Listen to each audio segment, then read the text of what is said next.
Welcome to the Mindset Evolution podcast, powered by Self-Recoding, world-class consulting and coaching services that you can access at selfrecoding.com.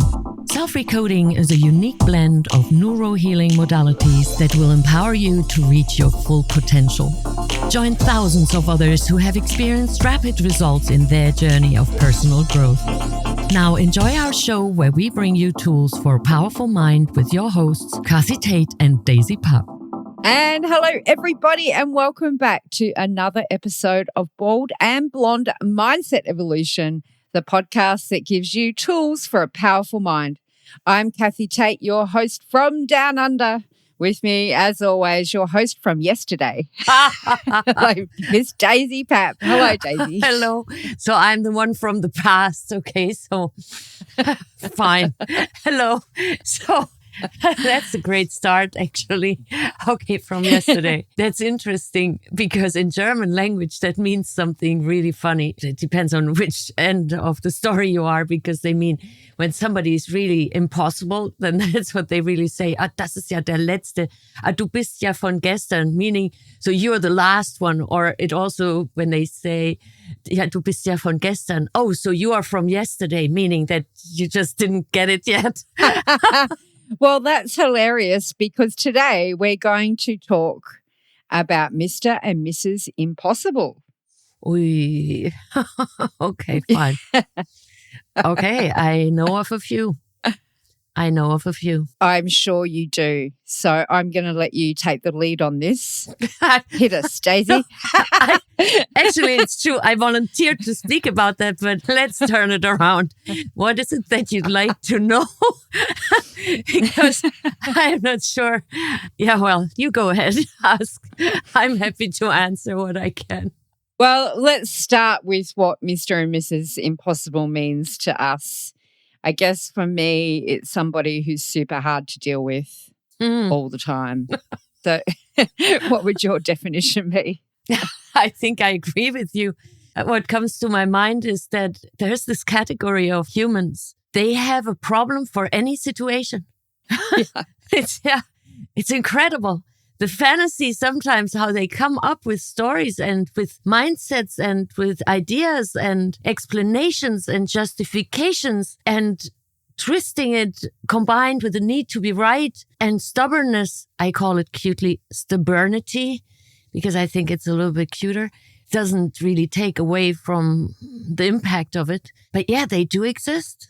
Not easy. Yes, especially the ones that make up their own stories in their head that have nothing to do with reality. I think they've been the hardest ones I've had to deal with. It's like, where are you getting that? I don't even understand. Yeah. And they've just made it up for themselves based on their own baggage or experiences or fears. And they make up a story that's not even close to being true, perhaps to justify their own, their own misgivings or to justify their own belief system, maybe. I think now you're really hitting it. Yeah.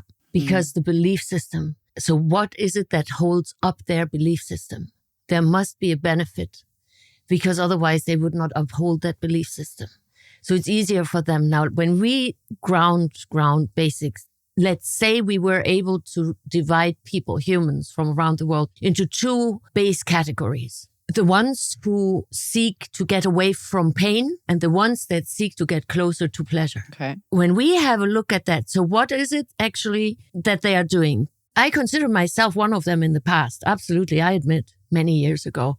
Maybe in the view of others, I still may be the Miss Impossible.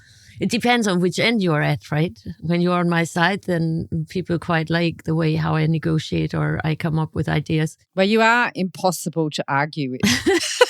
I take that as a compliment immediately. Yes, I would take that as a compliment. I totally take that as a compliment. Now, when we have a look, okay, so what am I trying to do? Am I trying to avoid pain or am I trying to gain pleasure? Now, oftentimes humans can be so confused that they're trying to avoid pain that they confuse, even because there's an addiction to that pain as well based on the familiarity, right? Because when I'm so used to that, then everything that oh, sounds too good to be true. I cannot trust them because so good people do not exist. Or no, I cannot trust because in the past 10 years, I wasn't able to trust because I was abused in my trusting. And then the first approach that I would take is, well, the past does not equal the future, period. Correct? Yeah. No one can predict the future based on the past. There may be tendencies, like in nature, there are seasons. I get that. So there are things that repeat. When I try to hold on, let's say, to painful experiences in the past, then what am I actually doing? I'm trying to control the uncontrollable. And I rather hold on to the pain from the past instead of at the least amount to trust the future that it could be different. So what are they trying to do then? That falls in the category of avoiding pain. Although they give themselves pain every single day, but they can't see that. And that makes it so challenging because someone from the outside as an observer may see it more easily. But when we're in it and we have our beliefs up and all these pillars that support that belief, then I'm capable of finding everything wrong in everything right. Now, I get that. The best way is to avoid them. Reality is we can't. Yeah? What can we start doing? Don't take it personally. I truly have much compassion with Mr. and Mrs. Impossible because they have a life sentence. I can walk away temporarily or far or maybe for longer periods of time. They can't. And next, very important step, it's not your job to fix it. It's theirs. The only responsibility, I think, that we really are able to respond to Mr. and Mrs. Impossible is show them. Lead by example. Live by example. Consistency, perseverance, persistence. Not letting go of know works for you. What you know works for thousands of people. What you know by experience because you've experienced it and you practice it and maybe you even educate in this area. Not letting go. Because the moment you leave your plane, not that it's better or that it's worse, but when you leave that, they win. Why? Because they have much more practice in confusing. Because they confuse themselves. I give you an example.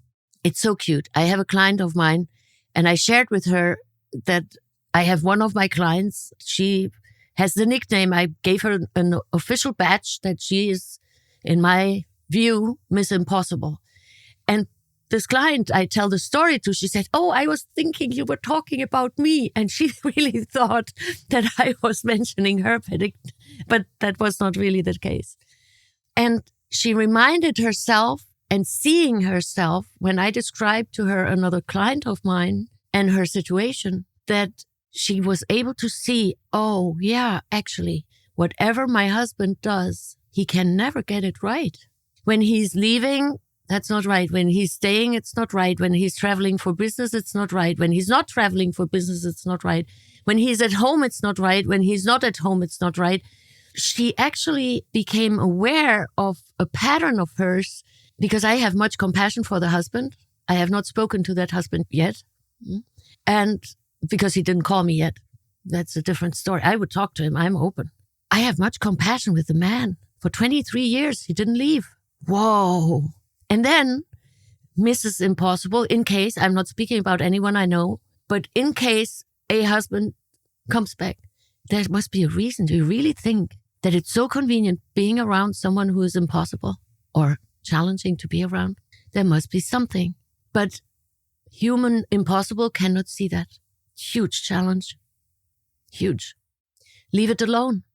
Stick to your standard. Be the loving human you were born to be, even to them. They need it too. I'd say especially to them. It's not easy. Not Yeah. easy. I think I'm a very calm human and I've seen so much and so many life stories. And there are specific situations where I'm having a challenging time to listen to the same over and over again. And I'm not volunteering. Now, when these are clients, I can tell them, hey, that's not my job. I'm here. You hired me to do this and this and this for you so that you can get different results. Now, if it's not my client, I can only tell them what I would do with them if they were my client. And maybe they learned through that. Very challenging. And then we can go also to the victimhood and victim mood. Some people are just addicted to that. And then we can go to the blame game because it's a combination. Mr. and Mrs. Impossible have several of these attitudes that make them Mr. Impossible. So it's not like somebody's born Mr. or Mrs. Impossible. They grew into that, and they most likely had a lot of people around them that even enabled them. No one stood there and said, hey, stop that stuff. Some people would use a different word. Yeah, I was actually just talking to a friend last night, and they've just exited a relationship with a impossible person. And they were telling me about it. And that was something that I noticed from them recounting some of the incidents, is that they were enabling the other person. They were trying to be compassionate and understanding, but actually what was happening was they were enabling the behavior. Mm-hmm. And so nothing changed. Mm-hmm. And in fact, it escalated and got worse. Mm-hmm. Mm-hmm. And this person was certainly making up stories in their head and then telling them as if they were fact to the police, which is a big problem. Yeah, dangerous. Well, nevertheless, so telling stories that are not factual, we all do it to a degree. But the question is, in which direction do you use it? For example, I'm telling myself the story of my vision over and over because I'm thinking about it a lot. Okay, so how can I get there? How can we maybe fasten that process up? How can we fasten it up to make this process faster or smoother or more effective? So it's like the knife. A sharp knife is an excellent tool to carve something, or I can steal the roses of my neighbors. So what I do with it is up to me. That's why it's so important that I develop myself. Now, again, being around someone impossible, Mr. or Mrs. Impossible, nicknamed, or they get that badge, how can we not enable them? Very simple. Stick to your standard. Improve your standards. Make them even so concrete, like a concrete column filled with steel, so that it's unshakable. Make it like Mount Everest. Really not moving, I think a few millimeters a year or a few centimeters a year. I don't know. I'm not a geologist. But stick to it, because remember, over the past episodes, we became more and more clear on it's not about boundaries. It's about sticking to the standard, because that presents and represents and reinforces the boundaries. It's not about that. This is my boundary. I know of people, they set boundaries.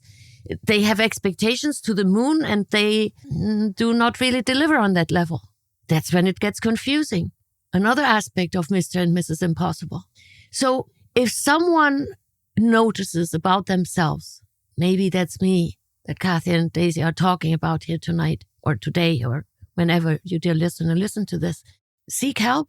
Find someone who can help you understand what standards are that are healthy to you. There are universal standards that are healthy for everyone. I've not seen one human so far who told me, thousands of people, thousands, who could have told me, not one of them reported to me, these standards can't work for me. Not one. Don't come to me. I'm booked. But go and seek someone. Find someone.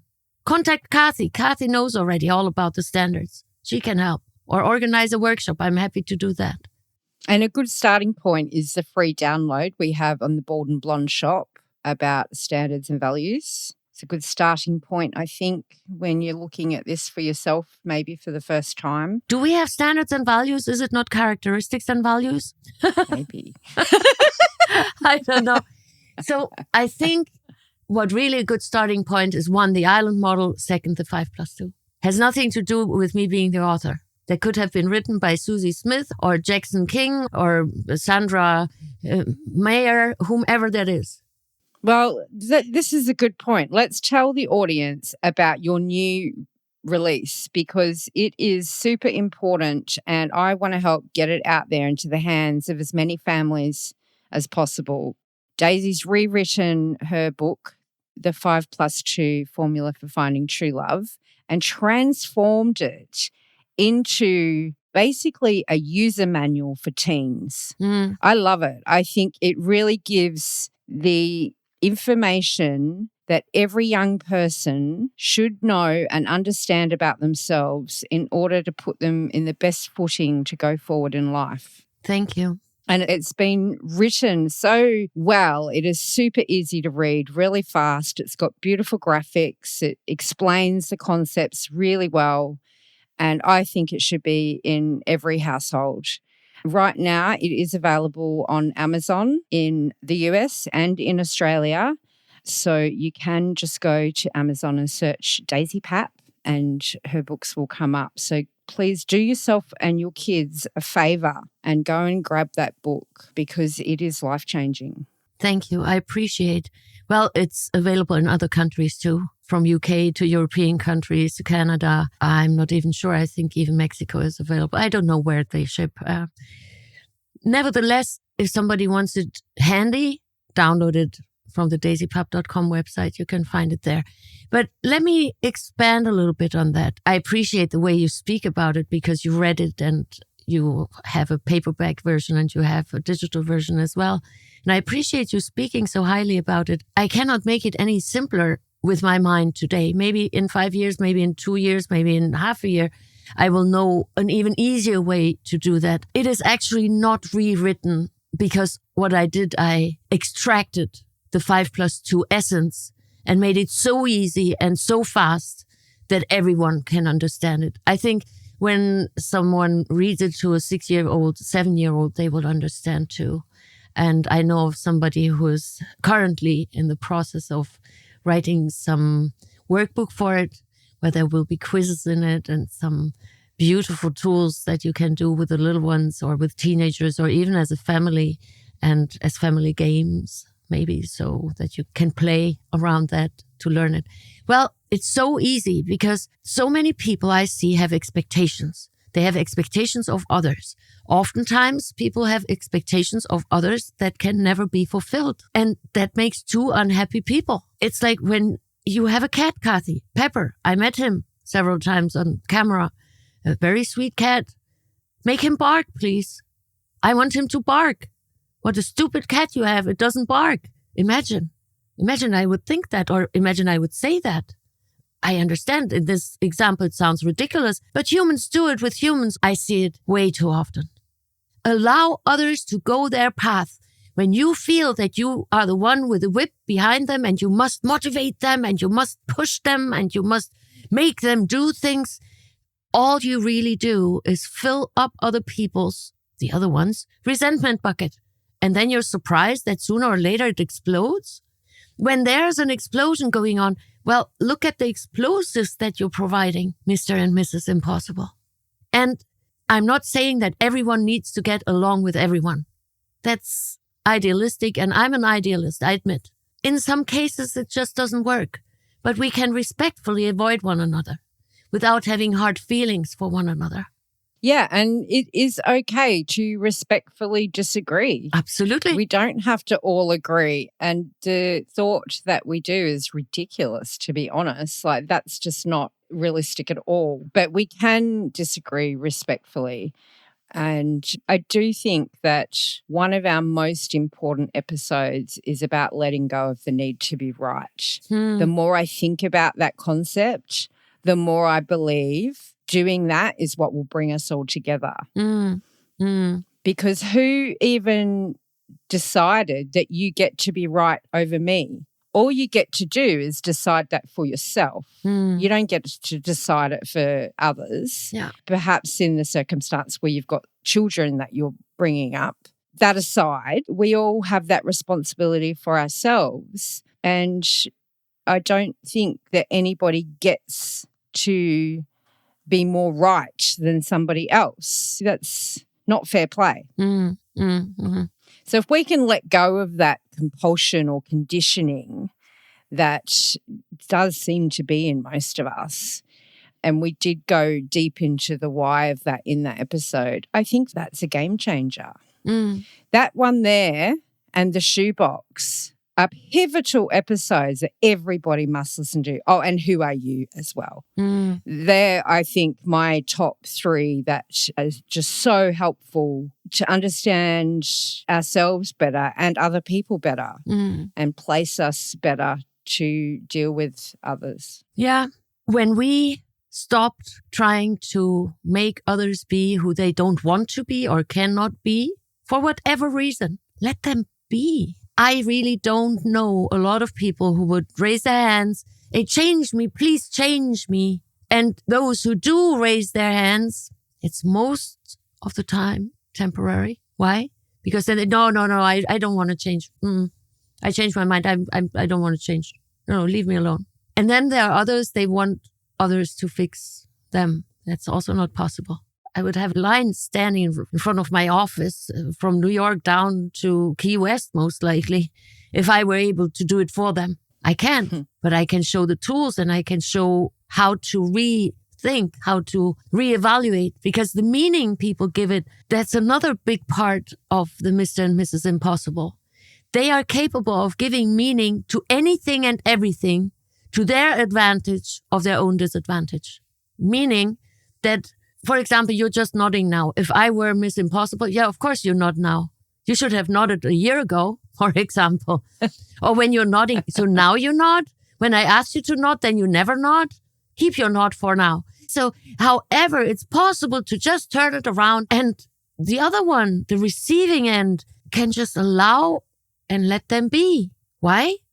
If you would have been able to make any change, you already would have succeeded. You didn't.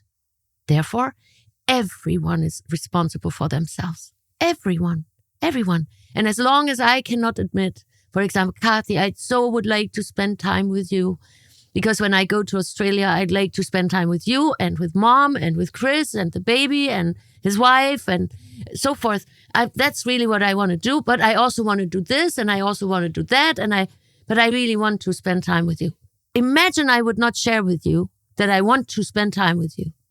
And I tell you, yeah, well, I'm coming to Australia, wishing and hoping that maybe you tell me, Daisy, come over. But maybe it's already upsetting to you that I didn't even tell that, hey, maybe it would be fun, even in a humorous way. Hey, it would be fun to hang out. Would be fun to go walking together around the lake where you walk. So you see, every single one of us can be either a peace bringer and a peacemaker or a troublemaker. Which one of them are you? Every single moment of your life you can choose. And it's sadly, for those who believe, who are the center of the world, bad news. You're not. And not everyone around you is a satellite. And then some Mr. and Mrs. Impossibles, then they come up with ailments, with pain, physical pain, to get attention, because that's their drug. They want attention because they are actually just maybe 2 millimeters, really that, I don't even know, maybe 1/10 of an inch away from really getting fulfillment. If they just once circled back, recentered, and started anew and say, hey, okay, the past doesn't equal the future, number one. Did I learn from my past? Yes. Turn it into wisdom, lessons learned, applied, and be the one where people want to be around. I have no doubt if I really wanted to, I can behave that no one wants to be around me. I'm certain I'm capable of doing that. And so are others too. Yes, we're all definitely capable of that. But why? Why would we? So I'm pushing away those who I actually wanted to love me. Or I push those away who I really would like around me. How's that going to bring you closer to anything you want? So Mr. and Mrs. Impossible, please take an inventory. If you need help, seek help, get help, find help, and do the work. And be that joyous human people starve to be around. Be it. You will see your life will never be the same. Never. Well said, Daisy. Thank you. Not easy to be Mr. and Mrs. Impossible. I have compassion for them. So please, only you can do something about your Mrs. and Mr. Impossible-ness. Quite right. Great conversation once again. I really enjoyed that. I had no idea how it was going to go, and there you are. Once again, we've winged it, and it's fabulous. So we do hope that you guys got value out of this. And as always, please do go visit our major sponsor, selfrecoding.com. Go have a look for that book. It's called The 5+2 Formula for Life. Thank you, Daisy. find that on Amazon just by searching Daisy Pap. We will also put a link to it down in the description. If you'd like to go grab that, you won't regret it. I promise you, it's a fantastic book and your kids will get so much value out of it. And it will truly help them start on the right footing. I wish that this book had been around when I was young, when my child was young, and I'll certainly be giving a copy to my son for his family. Do a favor, grab that for yourselves, and we will be back again, of course, next week with another episode. So thanks to everybody out there. Please keep sharing our episodes. We really do appreciate you. We are Bold and Blonde. Mindset Evolution. Talk to you next time. Thank you for listening in to the Bold and Blonde Mindset Evolution podcast. Please share our show with your family and friends. Together, we make this world a better place for you, for us, for future generations. When you need consulting or coaching, visit selfrecoding.com. Also, please remember to rate us 5 stars and leave a review and support us at boldandblonde.live. Talk to you soon.